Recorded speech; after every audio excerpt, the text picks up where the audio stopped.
अॼु सिंध हुकूमत ट्रांसपोर्ट जो कराची जे शहरनि खे हिकु वधीक तोहफ़ो ॾिनो वियो आहे। पीपल्स इलेक्ट्रिक बस जेकी आहे उहा अॼु खां बाज़ाब्ता तौर ते शुरू कई वई आहे। पहिरें मरहले में 50 इलेक्ट्रिक बसूं आहिनि जेके अॼु खां कराची जे रोडनि ते हलंदियूं। ई कराची जे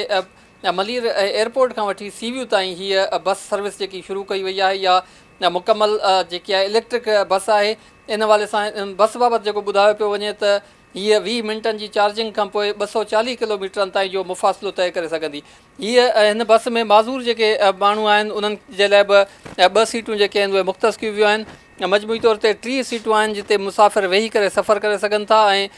40 जे लॻभॻि मुसाफ़िर जेके आहिनि उहे उथी बीही करे बि हिन बस में सफ़र करे सघनि था। अचो त सिंध हुकूमत जे ट्रांसपोर्ट वारे सूबाई वज़ीर समेत ॿियनि लाॻापियल अख़्तियारनि सां बि ॻाल्हि ॿोल कंदासीं ऐं हिन बस जे ड्राइवरनि सां बि ॻाल्हि कंदासीं। उन्हनि खां पुछा कंदासीं त हिन बस में जेको आहे कहिड़ी नई शइ आहे ऐं हीअ बस कहिड़े नमूने हिन रोडनि ते हली सघंदी। हिकिड़ो त तव्हांखे ख़बर हूंदी त पहिरीं जॾहिं पीपल्स बस सर्विस जेके गाॾियूं बसूं आहिनि उहे शुरू थियूं, ज़ाहिर कराची सिंध जो वॾो शहरु आहे, हितां उहे शुरू थियूं, पर उनखां पोइ असां लाड़काने वियासीं, पोइ हैदराबाद, पोइ सखर ऐं हाणे वरी ॿियनि शहरनि ते बि इंशाअल्लाह ताला उहे बसूं ते पहुचंदियूं। ऐं साॻे तरीक़े सां हीअ जेका इलेक्ट्रिक बस आहे इहो बि आगाज़ कराची खां पोइ थिए, पर डेफिनेटली इन्हनि खे बि आहिस्ते आहिस्ते ॿियनि शहरनि ताईं खणी वेंदासीं। मक़सदु इहो आहे त जेके सूबाए सिंध जा माण्हू आहिनि उन्हनि खे सफ़र जी सुठी सहूलियत मिले, सस्ती सहूलियत मिले, आरामदेह सहूलियत मिले, ताकी पंहिंजो हिकिड़ो त उन मथां जेको कॉस्ट आहे, जेको भार थो पए किराए जो, तेल जो, उहो घटाए सघिजे ऐं ॿियो वरी इज़त सां बहितर तरीक़े सां पंहिंजो सफ़र करे सघनि। इन करे मां सम्झां थो त सिंध हुकूमत जेका पीपल्स बस सर्विस शुरू कई उन खां पोइ जेका इलेक्ट्रिक बस सर्विस आई आहे इहा बि हिकिड़ो सुठो हिन में इज़ाफ़ो आहे। ऐं पहिरें हुन में 10 बसूं आहिनि, पर हे कुल 50 बसूं थींदियूं, ॿियूं शायदि पोर्ट ते आहिनि, अची वेंदियूं जल्दी, ऐं उनखां पोइ ज़ाहिर हिन जो जेको नंबर आहे उनमें इंक्रीज़ थींदो। पैसेंजर का जो हद है कि 32 हैं, 2 सीट जो है वो माजूर बुज़ुर्गों के लिए है और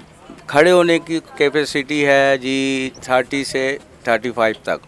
ठीक है। और इसकी खुशियात ये है कि जी कि कराची के अंदर जंप बहुत सारे होते हैं, ऊंचे जंप होते हैं जहाँ से ये गाड़ी नहीं गुजर सकती, ये नीचे ऑलरेडी बहुत नीचे गाड़ी है, तो इसके अंदर एक सिस्टम दिया हुआ है कि वो जब जंप ऐसे ऊंचे आते हैं तो इसके हम पुश करते हैं, वो गाड़ी कम से कम आधा मीटर से 1 मीटर तक उठ जाती है ऊपर, कि आराम से जंप, ये जितने अभी जंप हैं इधर ऊंचे हैं, अगर हम अपने इसकी लेवल में चलाएंगे ना तो ये टकरा जाएगी। तो इसलिए इसमें सिस्टम बहुत अच्छे सिस्टम दिए हुए हैं, जदीद सारे सिस्टम है, इसके अंदर AC है, इसके अंदर हीटर है, इसके अंदर कैमरा लगा हुआ है, सारा ऑटो गाड़ी है, ये बेहतरीन है, इसमें बोर्ड का सारा सिस्टम दिया हुआ है, कोई ड्राइवर को ना पैसेंजर को कोई तकलीफ़ नहीं होगी इस गाड़ी से। बहरहाल जो असांजो जेको आहे सो 50 बसूं अची चुकियूं आहिनि, पहिरें मरहले में 10 बसूं हलायूं पिया ऐं इंशाअल्लाह पंहिंजो ॿियो मरहलो बि जल्दी मथे महीने थी सघे थो, असां फरवरी खां ॿियो बाक़ी बसूं बि हलायूं, थोरा प्रोसीजर जेके आहिनि पूरा थियनि त कोई आहे पेपर बस सर्विस वारो जेको किरायो आहे उहो ई किरायो हलंदो फ़िलहालु। त सहूलियतूं तव्हां ॾिसो था जेके आहिनि, पंहिंजो हिकु त शयूं जेके आहिनि तव्हांजे साम्हूं जेके आहिनि इलेक्ट्रिक बसिस जा जेके आहिनि ITS सिस्टम हूंदो अॻिते हली, जेके हिन में शयूं लॻंदियूं साथ पंहिंजी सहूलियत, हिन में बि घणियूं, वरी हिन में पंहिंजो हुनजे करे जेका आहे पंहिंजो इलेक्ट्रिक बस हुजण जे करे हिन में उहे शयूं जेके झटका अचण उहे सभु शयूं जो पंहिंजा एडिशनल शयूं आहिनि। इस सर्विस में इसकी शुरुआत जो है वो टैंक चौक मलीर से शुरू होगी और फिर ये शारा फैसल के बाद उससे पहले एयरपोर्ट, फिर शारा फैसल, फिर ये खयाबान इत्तेहाद सी व्यू करके फिर ये बस वापस जाएगी। एक चीज़ मैं वाज़े करता चलूँ, अभी तक एयरपोर्ट पे कोई भी ऐसी बस सर्विस नहीं है जो एयरपोर्ट पे पैसेंजर्स के लिए शुरू की गई हो। जितनी भी बसें हैं वो मेन शारा फैसल रोड से मेन रोड तक जाती हैं, लेकिन पैसेंजर्स को जो यहाँ पे अपनी गाड़ियों में जाते हैं, ऊबर या करीम भी यूज़ करते हैं, तो उनको 1500 रुपये से ज़्यादा का जो है वो किराया भरना पड़ता है।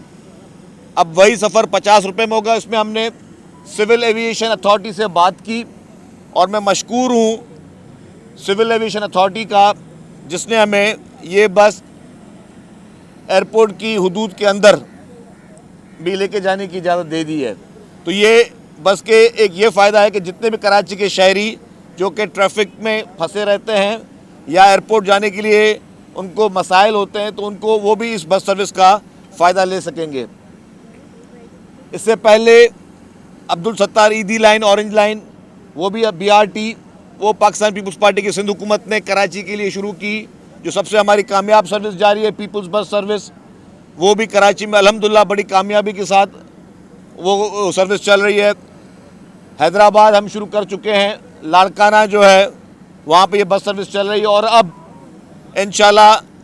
2-4 दिन में सक्खर में भी ये बस सर्विस शुरू की जा रही है। तो इस वक्त जिस तरह हमने कहा कि पाकिस्तान पीपल्स पार्टी की हुकूमत सिंध की अवलिन तरजीह यह है कि सिंध भर में ट्रांसपोर्ट की बेहतर से बेहतर सहूलियात दी जाएँ।